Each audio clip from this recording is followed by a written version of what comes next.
రకాల చర్మ సమస్యలకు శాశ్వత పరిష్కారం ఈ శ్రీత 9281458181. హాయ్ హలో నమస్తే వెల్కమ్ టు సుమన్ టీవీ.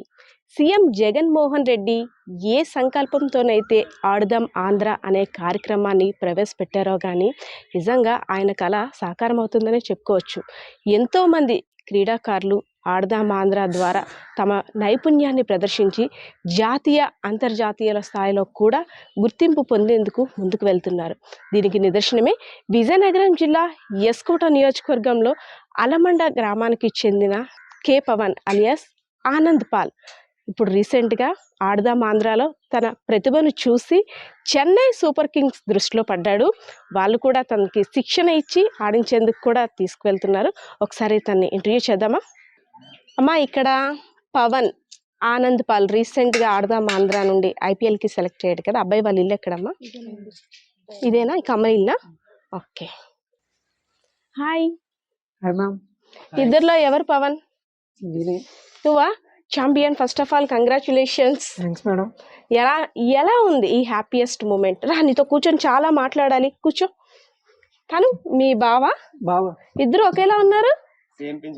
అవునా? రండి అయితే మీతో చాలా మాట్లాడి నేనైతే సుమన్ టీవీ ప్రేక్షకులు అందరూ కూడా మీ గురించి చాలా విషయాలు చెప్పేయాలి. దా ఇలా జరుగు, మీ గురించి మీ బావని కూడా అడుగుతాను. హే పవన్, ఒక్కసారిగా సెలబ్రిటీ అయిపోయావేమో. అక్కడ మేము ఇలా అడగగానే అదిగో ఇల్లు అని చూపిస్తున్నారు. ఎలా అనిపిస్తుంది హ్యాపీయెస్ట్ మూమెంట్? చాలా హ్యాపీగా అనిపిస్తుంది నాకైతే. మా వీధిలోనే కాదు, మా ఊరు మొత్తం కూడా ఎవరు అడిగినా సరే డైరెక్ట్ మా ఇంటికి తీసుకొచ్చేస్తున్నారు ఎవరినైనా. అసలు అంటే ఈ ఛాన్స్ నీకు ఐపీఎల్ చెన్నై సూపర్ కింగ్స్ దీంట్లో ఆడేందుకు అవకాశం ఎలా వచ్చింది?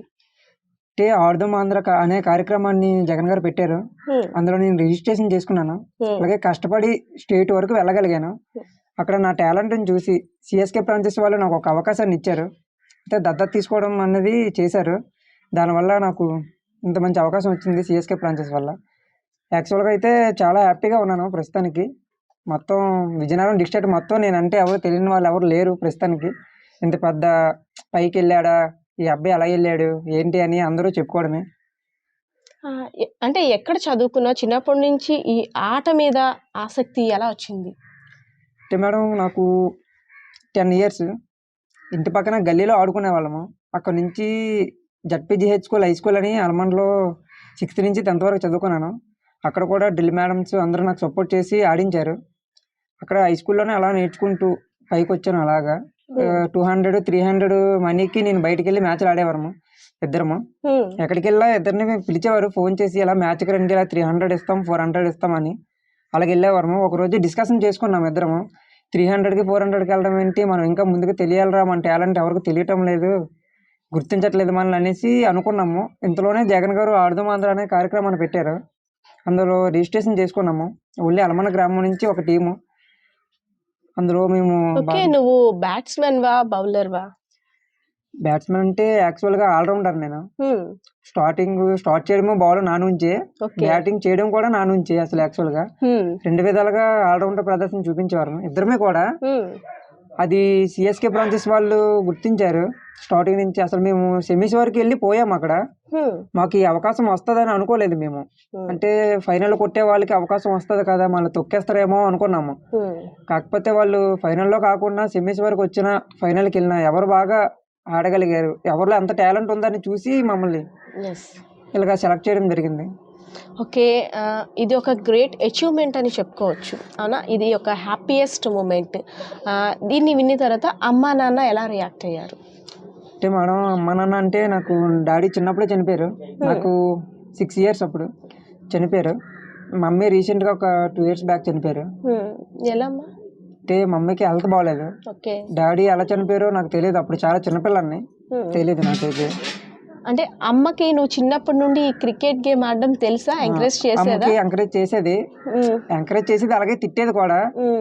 ఎప్పుడు క్రికెటేనా, నీకంటూ ఒక భవిష్యత్తు చూసుకోవా, జాబ్ చేయవా, ఇంకా నీకేం వైఫ్ వస్తే ఆ వైఫ్ని ఎలా చూసుకుంటావు, ఇల్లు కొట్టుకుంటావా లేదా అని మా నాన్న మాట్లాడేది. ఎలా ఫీల్ అయ్యేది? చాలా హ్యాపీగా ఫీల్ అయ్యేది. ఎలా సర్ప్రైజ్ చేసేవాడిని? సర్ప్రైజ్ అంటే యాక్చువల్గా మేడం, ఎవరైనా వస్తే చాలు మేడం, ఇంటికి ఎవరైనా వస్తే చాలు. అమ్మ అయితే ఒక అద్భుతంలా, ఏంటి మా ఇంటికి ఎలా వస్తున్నారు అనుకునేది. కానీ అమ్మ లేదు. అవకాశం అయితే నేనైతే చేతులారా జారిపోయింది అనుకుంటున్నాను నేనైతే, అమ్మ లేకపోవడం వల్ల. అమ్మ ఉంటే హ్యాపీగా ఫీల్ అయ్యేది. ఎస్, అమ్మకి ఏం చెప్పాలి? అమ్మ ఉండుంటే ఏం చెప్తావు చెప్పు ఒకసారి. అమ్మ ఉంటే ఏం చెప్తా మేడం, హ్యాపీగా ఫీల్ అవుతుంది. ఎక్కడో తీసుకెళ్దాం అనుకుంటాను అమ్మని, టాప్లో పెడదాం అనుకుంటాను అమ్మ ఉంటే, కానీ అవకాశం లేదు నాకు. బ్యాడ్లకు అసలు. ఐ లవ్ యూ అమ్మా. నేను ఇంతవరకు వెళ్ళడానికి కారణం అయితే ఒక విధంగా నువ్వు నన్ను సపోర్ట్ చేసావు, కానీ నీ వల్ల నేను ఇంతవరకు వెళ్ళగలిగానమ్మా. మిస్ యూ అమ్మా. మా అమ్మ ఉంటే ఈ పాటికి చాలా ఎగిరి గంతలేసేదేమో అందరూ, కాకపోతే అలా అయిపోయింది అంతే. అది నా రాత అనుకుంటాను నేనైతే. యా, అయితే ఇప్పుడు మరి అమ్మ నాన్న ఇద్దరు లేరు, ఎవరి దగ్గర ఉంటున్నావు నాన్న నువ్వు? అయితే చిన్నప్పటి నుంచి అమ్మమ్మ చూసుకుంది. నెక్స్ట్ అక్కడ నుంచి అమ్మమ్మతో పాటు మామయ్య, పెద్ద మామయ్య ఉంటాడు వైరాజ్ అని, వాళ్ళ ఇంట్లో వాళ్ళ అబ్బాయిని ఎలాగైతే చూసుకుంటారో నన్ను అలాగే చూసుకునేవారు. నా పేరెంట్స్ చనిపోయిన కాడి నుంచి. వాళ్ళ అబ్బాయి అంటే తినేనా? తినే మా బాబే. Okay okay. అయితే మీ ఇద్దరు కలిపి అనమాట ఆడుకుంటారా? ఇద్దరం కలిపి ఆడుతాం. ఎన్ని అద్దాలు పగలు కొట్టారు ఇద్దరు కలిపి? చాలా పలగట్టి. ఇద్దరికి ఇంట్లో దరువులు అయ్యావా? అది అలాగా అవుతుండే మేడం. ఇంట్లో అయితే మాకు క్రికెట్ మీద సపోర్ట్ చేసేవారు కాదు. అంటే చదువు స్టడీ అంటే ఫ్యూచర్ లో నువ్వు అలా పాడైపోతావు అనేసి ఏదేదో మాట్లాడుతుండేవారు. అండ్ మేము కూడా ఇటు సైడ్ నుంచి వదిలేస్తుండేవారు. అలాగా స్కూల్కి వెళ్ళడం, ఏమైనా మ్యాచెస్ ఉంటే మ్యాచెస్కి వెళ్ళిపోవడం, తర్వాత స్కూల్ నుంచి కాలేజ్కి వెళ్ళిన తర్వాత సేమ్ యాస్టీస్కి అంతే. కాలేజ్కి వెళ్ళిన తర్వాత కూడా మనకి ఏమైనా మ్యాచెస్ ఉన్నాయని చెప్తే మ్యాచెస్కి వెళ్ళిపోతుండేవారు. అండ్ అయితే మాకు మ్యాచ్ ఫీజులు ఇచ్చేస్తుండేవారు. అంటే 200-300కి మేము ప్లే చేయడానికి వెళ్ళిపోతుండేవారు గేమ్ ఇద్దరం కూడా. అండ్ అలా అయిపోయిన తర్వాత చిన్న చిన్న టోర్నమెంట్స్ అవుతుంటాయి, విజయనగరం, శ్రీకాకుళం, వైజాగ్, బొబ్బిలి అలాంటివి. ఇద్దరం కూడా మాకు కాల్ చేసి రమ్మనేవారు. అంటే వాళ్ళ సైడ్ నుంచి మేము ప్లే చేయడానికి. అలాగే వెళ్ళి ఆడుతుండి అలా పే చేసి మా మనీ అది ఇచ్చేవారు మాకు. అండ్ తర్వాత జగన్ గారు ఎప్పుడైతే ఆడదాం ఆంధ్ర కాన్సెప్ట్ పెట్టారో, ఇలాగ విలేజ్లో ఇలాగ టాప్ ప్లేయర్స్ ఉన్నారు, వీళ్ళు రిజిస్ట్రేషన్ చేసుకుంటే మనం ఇంకా పైకి వెళ్ళే అవకాశం ఉందని చెప్పేసి మన సచివాలయం టీం వాళ్ళు మాకు కాల్ చేయడం జరిగింది. మేము రిజిస్ట్రేషన్ చేసిన తర్వాత విలేజ్ స్థాయి నుంచి మండల స్థాయికి వెళ్ళాం, మండల స్థాయి నుంచి నియోజకవర్గం స్థాయికి వెళ్ళాం, నియోజకవర్గం నుంచి డిస్ట్రిక్ట్కి వెళ్ళాం, డిస్ట్రిక్ట్లో ఫస్ట్ వచ్చి డిస్ట్రిక్ట్ నుంచి స్టేట్కి వెళ్ళాం. స్టేట్లో ఒక మ్యాచ్ కొట్టిన తర్వాత సెకండ్ మ్యాచ్ ప్లే అయినప్పుడు ఇలాగ చెన్నై స్పాన్సర్స్ వాళ్ళు వచ్చారని చెప్పారు. మా అందరికీ సెకండ్ కూడా ఇచ్చారు, ఇంప్రెషన్ చెప్పారు. చెప్పిన తర్వాత వాళ్ళు ఏం మాట్లాడారంటే, మీరు ప్లే చేయండి, ఆల్ ది బెస్ట్ అని జస్ట్ అదే చెప్పారు. ఇలాగా సెలెక్ట్ చేస్తాం అది ఇది అని కూడా చెప్పలేదు, జస్ట్ ప్లేయింగ్ చూడడానికే గల వచ్చారు అనుకున్నాం మేమైతే. ఎప్పుడైతే మాకు టాస్ ఆ రోజు పోయింది, అప్ టు బాల్ ఫస్ట్ వచ్చింది మాకు. బౌలింగ్ వేసిన తర్వాత first spell 3 overs 10 ఓవర్స్లో 3 overs power play ఉంటుంది. ఆ 3 ఓవర్స్ మేమే వేస్తాం, ఎప్పుడు వీడియో నేనే వేస్తాం పవర్ ప్లే అనేది. అండ్ ఆ పవర్ ప్లేలో 18 balls లో 9 రన్స్ కదా ఇచ్చాం, 9 రన్స్ ఇచ్చాం 18 balls లో. అది స్టార్టింగ్ నుంచి విలేజ్ నుంచి స్టేట్కి వెళ్ళిన దాకా ఇలానే బౌలింగ్ వేసుకొని వచ్చాం. దీని యొక్క స్పిరిట్ అతను చూసి చెన్నై స్పాన్సర్ వాళ్ళు చూసి, మా బ్యాడ్ లక్ ఏంటంటే ఆ మ్యాచ్ పోయింది. మ్యాచ్ పోయిన తర్వాత మాకు తెలిసింది, ఇలా సెలెక్టర్లు వచ్చారు, ఇలా చేశారు, ఇలా మీ గేమ్ అది చూశారు, బట్ ఐ థింక్ మ్యాచ్ పోయింది, మిమ్మల్ని సెలెక్ట్ చేస్తారో చేయరో తెలియదు అని చెప్పేసిన తర్వాత మేము చాలా ఫీల్ అయ్యాం. సరే మా లక్ మేమే కాల్తో తన్నుకున్నాం అని మాకు అలా అనిపించింది. ఎప్పుడైతే వైజాగ్ ఫైనల్స్ స్టేడియంలో పెట్టిన తర్వాత జగన్ గారి నోటంట మా వాడి పేరు వచ్చిందో, మాకు ఒకేసారి సడన్ గా షాక్ తిన్నట్టు అయిపోయింది. ఏంటి ఇది నిజమా అని, మా మ్యాచ్ పోయినా సరే వాడిని ఇలా సెలెక్ట్ చేశారా అని చెప్పేసి మాకు ఒకేసారి మైండ్ బ్లాక్ అయిపోయింది. ఎప్పుడైతే ఇలా చూసామో వెంటనే మా ఫ్రెండ్స్ మా వాళ్ళందరూ కాల్ చేసి ఇలా కంగ్రాచులేషన్ చెప్తున్నారు. మాకు సడన్గా ఏది చెప్పలేదు, తెలియలేదు. అప్పటి నుంచి వన్ బై వన్ కాల్స్ వస్తున్నాయి. ఇలా కలెక్టర్ గారు ఫోన్ చేస్తున్నారు, ఎమ్మెల్యే గారు కాల్ చేస్తున్నారు, ఇక్కడ నాయకులు ఫోన్ చేస్తున్నారు, మా రిలేషన్షిప్ ఫోన్ చేస్తున్నారు. అలాగా మొత్తం A to Z చేయడం వల్ల మా వాడికి అయితే ఫుల్గా ఎక్కడికో వెళ్ళిపోయాడు ప్రెసెంట్ అయితే. యాక్చువల్లీ మన విజయనగరం అనేసరికి కొంచెం వెనుకబడిన జిల్లా, ఎంతో మంది క్రీడాకారులు ఉన్నారు, కానీ ప్రోత్సహించే వారే కరువు అని చెప్పుకోవచ్చా? అంటే మిమ్మల్ని ప్రోత్సహించింది ఎవరు? రాజకీయ నాయకులు అయితే కావచ్చు, మీకు ఏ విధంగా ప్రోత్సాహం ఉండేది? అంటే మేడం, ప్రెసెంట్ అయితే మాకు ప్రోత్సహించింది అయితే ఎవరు లేరండి. యాక్చువల్గా చెప్పాలంటే చిన్నప్పటి నుంచి మాకు క్రికెట్ అంటే చాలా ఇష్టం. ప్రెసెంట్ ఇలాగా బయట మ్యాచ్లు చూసి ఇలా చేయాలి, అలా ఆడాలి, ఇలా ఆడాలి అంటూ మాకు ఇదేం లేదు. అంటే చిన్నప్పటి నుంచి అదొక మా ఇద్దరికి ఇంప్రెషన్. అంటే మా వంశపరంగా మాకు ఈ క్రికెట్ అనేది వచ్చిందంట. మా మా బాబాయ్ అంటే చాలా ప్లేయింగ్ చేసేవాడంట, చాలా బాగా ఆడేవాడంట. నాగరాజ్ అని మా బాబాయ్.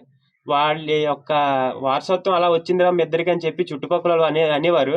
ఇలా మీ ఇద్దరం ఇప్పుడు స్కూల్కి వెళ్ళి ఇలాగ ప్లేయింగ్కి వెళ్ళిపోతుండేవారు ఇద్దరును. అలా ఆడడం వల్ల జస్ట్ చిన్న గల్లీ గ్రౌండ్లో ఆడుకునేవారు. గల్లీ గ్రౌండ్ నుంచి అలాగ స్టెప్ బై స్టెప్ అలా డిస్ట్రిక్ట్ స్టేట్ వరకు ఇలా ఆడే అవకాశం వచ్చింది ప్రెజెంట్ మాకు. దానికి కారణం ఏంటంటే చిన్నప్పటి నుంచి మేబీ ఇలాగా మేము ఆకతాయిగా తీసుకున్న గేమే మాకు ఇప్పుడు ఇంత ఇంప్రెషన్ అయ్యింది. దానికైతే చాలా సంతోషంగా ఉంది madam present. Pawan, schools teachers తోని మీ ఫ్రెండ్స్ తోటి షేర్ చేసుకున్నావా? వాళ్ళ నుండి ఏ విధంగా వచ్చింది రెస్పాన్స్ అనేది? షేర్ చేసుకోవడం అంటే నేను ఈవినింగ్ ఏ టైం అయినా 3 o'clock 4 o'clock అయితే గ్రౌండ్కి వెళ్ళిపోతాము. సో నేను గ్రౌండ్లో అడుగు పెట్టగానే మేడమ్స్ అందరూ పిలిచారు. మంచి అవకాశం వచ్చింది నీకు, ఇక్కడ ఆడుకునేవాడివి, మేము నిన్ను సపోర్ట్ చేయకపోయినా నువ్వు చాలా పైకి వెళ్ళావు, జాగ్రత్తగా ఆడుకో అది ఇది అని చెప్పారు. నిన్న కూడా ఈరోజు కూడా మేడంని విసిట్ చేద్దామని స్వీట్సే పట్టుకుని వెళ్ళి ఇచ్చాను. అందరూ చాలా హ్యాపీగా ఉన్నారు. ప్రస్తుతానికి అయితే ప్రౌడ్గా ఫీల్ అవుతున్నారు. మా స్టూడెంట్ ఇలాగ ఇంతవరకు వెళ్ళగలిగాడు, ఇక్కడ చదువుకున్న అబ్బాయి ఇలాగ టాప్లో ఉన్నాడనేసి అనుకుంటున్నారు ప్రస్తుతానికి మేడమ్స్ అయితే. అంటే నీతో ఆడే మీ ఫ్రెండ్స్ కావచ్చు, మన ఊరి కుర్రోళ్ళు కావచ్చు, అందరూ ఒకలా అనుకుంటారు, మనము అంత స్థాయి మెట్టు కూడా ఎక్కలేము అనే ఆలోచన చాలా మందిలో ఉంటుంది. సో అలాంటి వారి ఆలోచనలన్నీ కూడా నీ ద్వారా పటాపంచర్ అయిపోయినా చెప్పుకోవచ్చు. అంటే టాలెంట్ ఎవరి సొంతము కాదు. మనకి టాలెంట్ ఉంటే అవకాశాలు తప్పనిసరిగా మన దగ్గరకు వచ్చి పడతాయి అని నిరూపించావంటావా? తప్పకుండా మేడం, నిరూపించే ఉన్నాను. అంటే మమ్మల్ని ఎవరు సపోర్ట్ చేయలేదు అసలు. అంటే వీళ్ళేంట్రా బచ్చగాళ్ళు అన్నట్టుగా తీసి పాడేసేవారు. ఎక్కడికి వెళ్ళా అలాగే ఇంప్రూవ్ అవుతే 300కి 400కి అలా బయటకు వెళ్ళేవారు. మేము మమ్మల్ని పిలిచేవారు. అంటే ఒకప్పుడు మమ్మల్ని బాల్ అందించే వాళ్ళే మమ్మల్ని ఇప్పుడు 300కి 400కి బయటికి పిలిచేవారు. మీరు వచ్చి ఆడండ్రా, గెలుస్తాము, ఆడండ్రా ఎలాగైనా అనేసి మమ్మల్ని పిలిచేవారు. ఇప్పుడు వాళ్ళకైతే ఇదైతే సమాధానం చెప్పగలుగుతున్నాం. మేమైతే 300 400 కాదన్నా, మీకే చెప్తున్నాను వీడియోలోని, 300కి 400కి కాదన్నా. ఇప్పుడు మీరు ఎప్పుడైతే మమ్మల్ని ఎంత చీప్గా చూసారో ఇప్పుడు మిమ్మల్ని మించి ఉన్నాం. మేము ఇంకా ముందుకు వెళ్తామనేసి మేమైతే కంపల్సరీగా అనుకుంటున్నాము. మీరు సపోర్ట్ చేశారో చేయలేదు అనుకోవట్లేదు, కానీ మమ్మల్ని ఎప్పుడు మీరు తక్కువగానే చూసారు. ఇప్పుడైతే మేము దానికైతే చాలా ఫీల్ అవుతున్నాము. యాక్చువల్గా మమ్మల్ని తక్కువగా చూసినందుకే మేము ఇప్పుడు ఎంత ఎక్కువ అవుతున్నామేమో అనుకుంటున్నాం. మేమైతే థ్యాంక్ యూ సో మచ్ అన్న. అందరూ మాకు ఇష్టమే, ఎవరో మాకు ఏమీ కాదు. అంటే ఒక కసి మీద ఆడారు. ఒక కసి మీద ఆడాం మేడం. మమ్మల్ని తక్కువగా చేసి చూసే వాళ్ళందరికీ వీళ్ళు మమ్మల్ని చూడడం ఏంటి, వీళ్ళకి మేమంటే ఏంటో చూపించాలనుకునే చూపించాం. అర్థమైన వాళ్ళకి అర్థమవుతుంది వీడియోలో. వాళ్ళ పేర్లు కూడా మేము తీసే దీంట్లో అయితే లేము. లేదులే, అంటే ఏదైనా మన మంచికే జరిగింది అనుకుంటాం కదా. ఎప్పుడైతే ఒకరు మనకి ఛాలెంజ్ విసిరారో అది చేసి చూపిస్తే అందులో ఉండే కిక్ వేరంటారు కదా. మరి మీ ఇద్దరు జంట పక్షులు కదా, మరి నువ్వు ఇప్పుడు ట్రైనింగ్ కి వెళ్ళిపోతావు, మరి ఏంటి మీ భావన ఎలా తీసుకొని వెళ్తావు? నేను అక్కడైతే సక్సెస్ఫుల్ అయిపోతే ముందుగా నా నుంచి నా ప్రయత్నం అయితే నేను చేస్తాను మేడం. నేను అక్కడ సక్సెస్ఫుల్ అయిపోయినట్టయితే నా కెరీర్ వదిలేసి అయినా సరే నేను తీసుకెళ్ళి వెళ్తాను అక్కడికి. వీడినైతే తయారు చేసుకుంటాను. ఎందుకంటే వాడు ఉంటే నేను ఉంటాను, నేను ఉంటే వాడు ఉంటాడు. ఇద్దరం ఒక నిమిషం కూడా ఇద్దరం విడిచి ఉండము. ఇంట్లో అయినా సరే ఉదయం 6 గంటలు వేసి సాయంత్రం 10-12 అవుద్ది మేము వచ్చేటప్పటికి. ఇద్దరం ఒకరినొకరు వదులుకోము యాక్చువల్గా. కానీ ఇప్పుడు వీడిని వదిలి నేను అక్కడికి వెళ్ళడం అంటే నాకు ఏదోలాగే ఉంది. కానీ అక్కడికి వెళ్ళి నేను సక్సెస్ అవ్వాలని కోరుకుంటాను. సక్సెస్ అయితే నేను మాత్రం ఎలాగైనా నేను తీసుకెళ్ళిపోతాను అనుకుంటాను. మరి బావ బామర్దులు ఇద్దరు, మరి మీ బామర్ది చెప్పేశాడు బావగా, మరి ఇద్దరు జంట పక్షులు కదా, తను వెళ్ళిపోతున్నాడు, మరి లోన్లీగా ఫీల్ అవుతావా? లేదు నేను కూడా మా బావ దగ్గరికి ఫాస్ట్ గా వెళ్ళాలని నువ్వు కూడా ప్రాక్టీస్ చేసి నీ సత్తాను చూపిస్తావా? మేడం ప్రెజెంట్ అయితే సేమ్ డేలే మేడం, కాపీ పేస్ట్. మా వాడైతే సెలెక్ట్ అయ్యాడు. సెలెక్ట్ అవ్వడం వల్ల వాడైతే ఎప్పుడైతే ఇలాగా నన్ను పిలిచినా పిలకపోయినా పాయింట్ అది కాదు. ప్రెజెంట్ మన స్టేట్ నుంచి వెళ్ళాడంటే నాకు చాలా ఆనందంగా ఉంది. ఫస్ట్ ఆఫ్ ఆల్ అది చెన్నై సూపర్ కింగ్స్ వాళ్ళ టీంలోకి వెళ్ళాడంటే ఇంకా ఇంకా ఇంకా ఎక్కువ. అండ్ ఐ థింక్ నన్ను పిలిచినా పిలకపోయినా నేనైతే ప్రౌడ్ ఆఫ్ గా ఫీల్ అవుతున్నాను. నువ్వైతే బాగా ఆడాలి అంతే. పవన్, ఆనంద్ పాల్ నిన్ను ఇంత మంచి పొజిషన్కి ఎంకరేజ్ చేసిన నీ ఫ్యామిలీ మెంబర్స్ని చూడాలనుకుంటున్నాం. అండ్ నీ సక్సెస్ఫుల్ అంతా దాచిన ఇంటిని కూడా, నీ సక్సెస్ని అంతా దాచిన ఇంటిని కూడా మేము చూడాలనుకుంటున్నాం. ఒకసారి చూపిస్తావా మీ ఇల్లు? తప్పకుండా మేడం, చూపిస్తాను.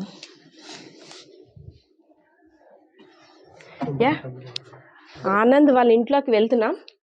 నిజంగా నిరుపేద కుటుంబంలో మట్టిలో మాణిక్యం అంటారు కదా, నిరుపేద కుటుంబంలో పుట్టిన పవన్ వాళ్ళ ఫ్యామిలీ మెంబర్స్ ఒకసారి ఇల్లు చూద్దాము. ఒక 2 రూమ్స్ ఉన్నాయి. అండ్ ఇక్కడ వీళ్ళిద్దరూ ఆడి చాలా అద్దాలు సామాన్లు కూడా పగలగొట్టారంట. చాలా కంప్లైంట్స్ కూడా చెప్పారు వీళ్ళ రిలేటివ్స్. చాలా వస్తువులు పగలగొట్టారు. ఎందుకు ఆట, పనికిరాని ఆట అంటూ మేము అందరం కూడా తిట్టేవాళ్ళం. కానీ ఇంత మంచి పొజిషన్కి వచ్చి మా పేరు, మా ఊరి పేరు కూడా నలుగురికి తెలిసేలా చేశాడు.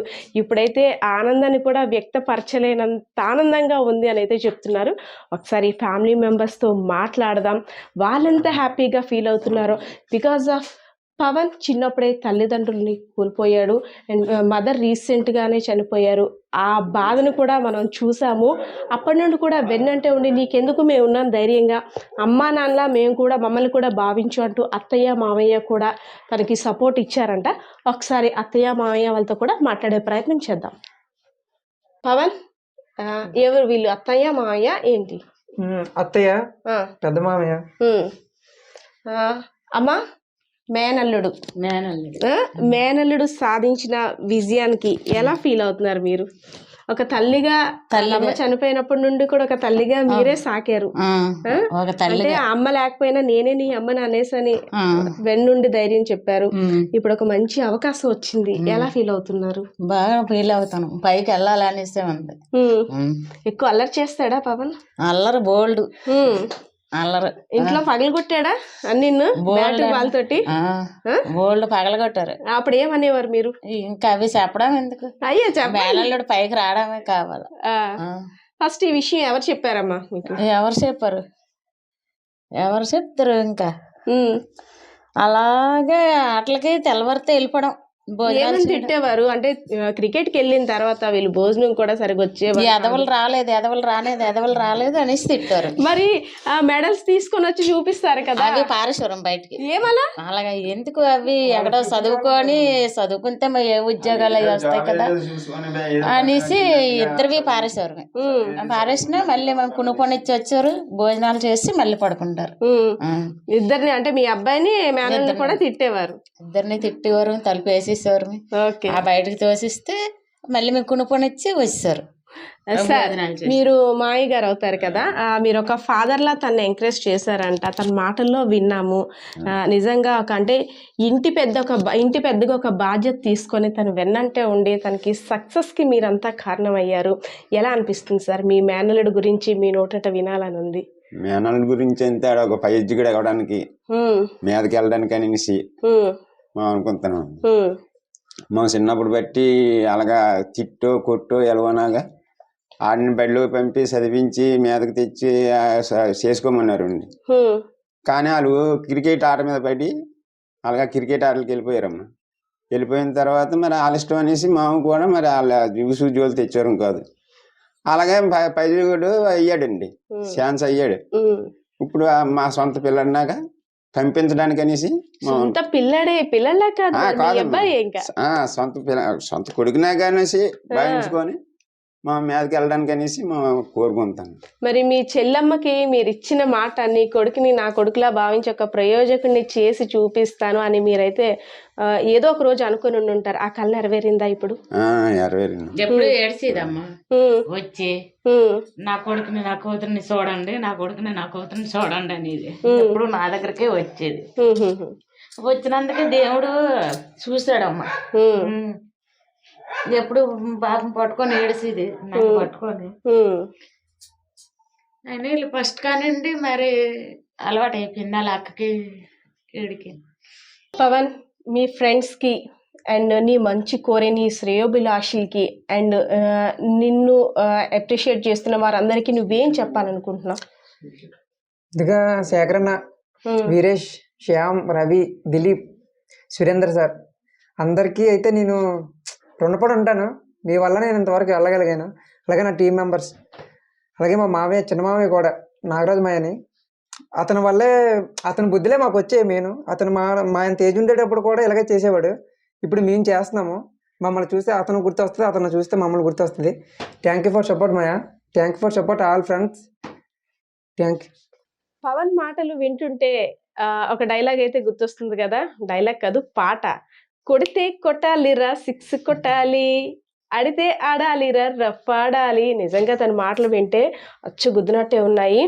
చెన్నై సూపర్ కింగ్స్లో శిక్షణ పొంది చెన్నై సూపర్ కింగ్స్ తరపున ఆడడానికి వెళ్తున్న పవన్ మరిన్ని మంచి విజయాలు సాధించాలని, విజయనగరం అంతటికీ మంచి పేరు తీసుకురావాలని సుమన్ టీవీ ద్వారా మనమంతా ఆశిద్దాం. పరిస్థితి అయితే కెమెరా పర్సన్ శ్రీనివాస్తో పద్మ, సుమన్ టీవీ, విజయనగరం.